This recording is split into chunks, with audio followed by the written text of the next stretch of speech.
Hello dear students. Let us understand about determinants of working capital. So, which factor actually determines working capital?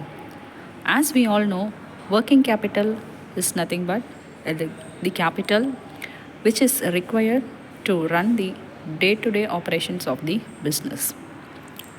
So, there are many factors which actually determines this working capital. First one is nature or character of business. So, based on the nature of the business, what kind of business is actually, so that we need to know. Based on that, so working capital it differs. Say for example, there are many public and private limited companies.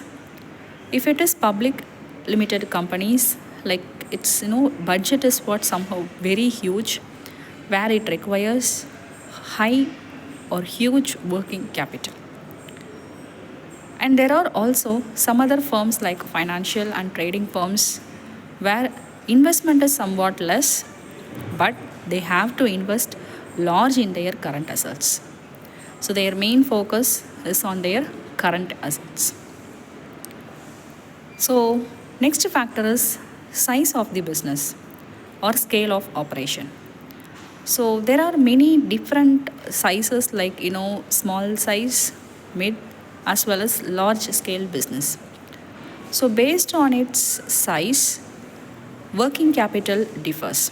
Say for example, if it is greater size, obviously the working capital requirement will be large. So if it is small scale business, working capital requirement is less. So based on the size also we need to know working capital it differs. Next is production policy. So what kind of production that company is undergoing? Based on that also again working capital differs from business to business. So demand it plays a major role, major part. So if demand is what very high, that is it is very peak, obviously working capital requirement also will be high. So that is what they are mentioning here as seasonal variations. Seasonal variations. If season is what peak season, working capital requirement will be very high. So if it is there is not any season for that particular product, obviously working capital requirement will be less. Next is manufacturing process or length of production cycle. What kind of manufacturing process?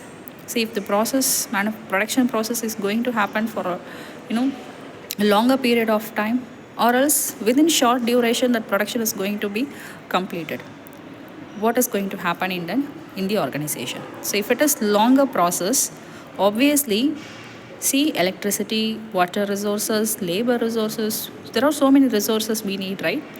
So if the process is somehow lengthy, obviously working capital requirement or the capital that we need, that is also such a huge capital. Okay. Next. So what factors it determines working capital? Yes, this is what we discussed right now, like nature, size, production period. That is, it is going to happen for 2 days or 1 week or for 1 month, or even it is going to happen for just 2 hours. So how much production process is actually.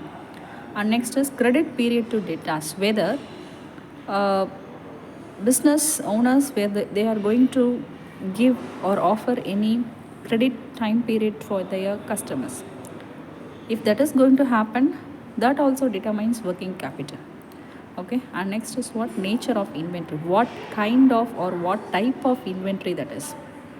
So based on the stock, that material, right, that goods, that commodity, that also determines the working capital. Say for example, there are many raw materials. Some raw materials it actually requires electricity, right? Some it doesn't require any electricity, some it requires water resources. So there are so many maintenance for required for each and every inventory, right? So based on that, it differs, and cash reserve always it should be there in a organization. So this is all about the determinants of working capital. Thank you.